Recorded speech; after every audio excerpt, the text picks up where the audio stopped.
Assalamualaikum warahmatullahi wabarakatuh.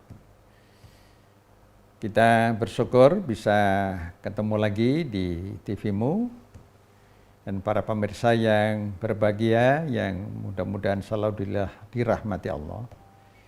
Kita mengkaji sejenak, merenungi kesyukuran, kenikmatan yang harus kita syukuri itu. Ya.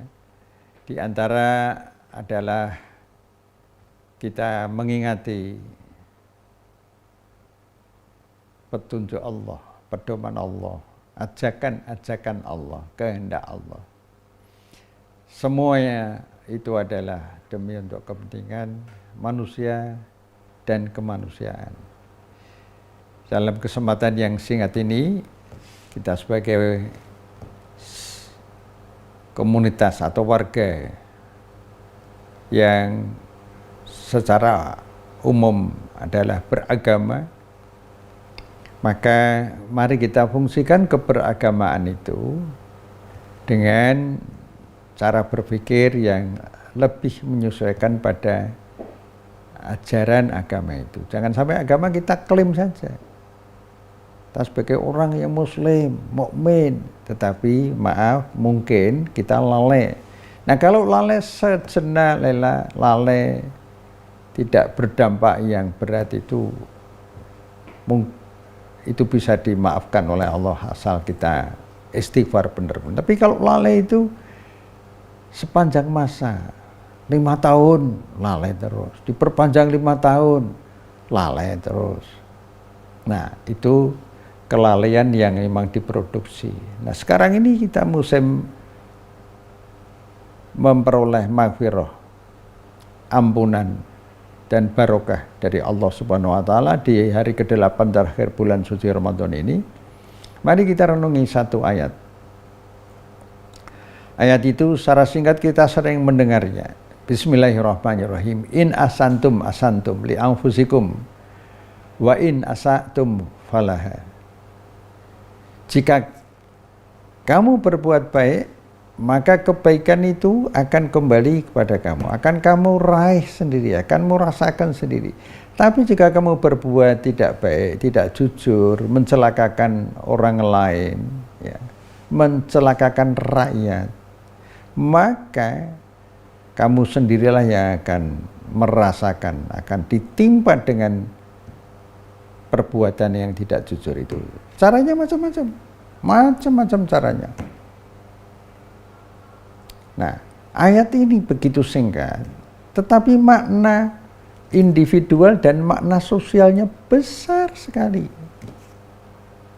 Memang beragama itu tidak cukup difikirkan, tidak cukup hanya difahami saja, tetapi harus diamalkan. Esensi agama itu amalan.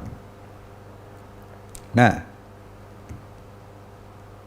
berdasarkan ayat itu, saya ingin menyampaikan satu contoh. Bagaimana ada seorang guru SD Muhammadiyah di satu tempat yang beliau itu mengajarnya dengan tulus, ikhlas.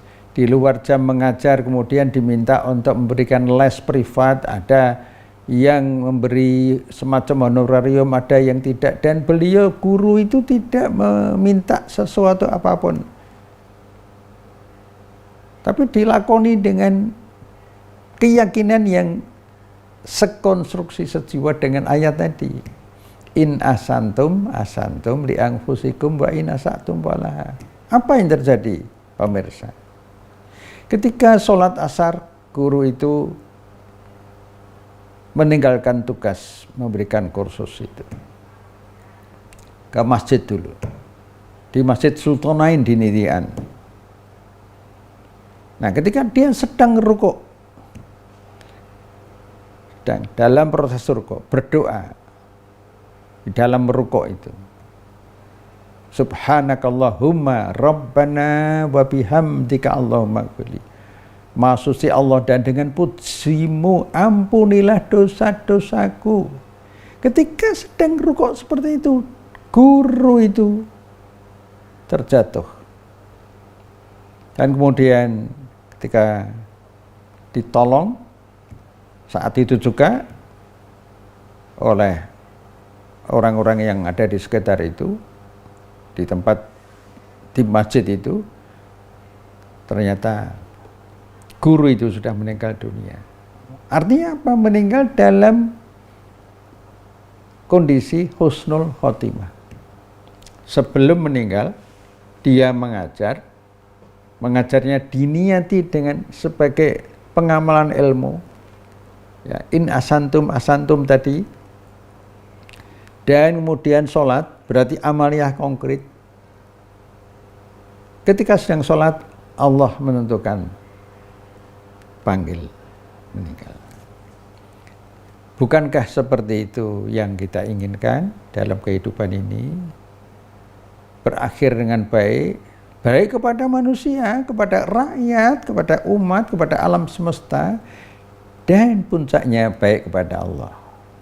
Mudah-mudahan kita digolongkan oleh Allah Subhanahu wa Ta'ala sebagai hamba Allah, seperti antara si guru SD Muhammadiyah tadi.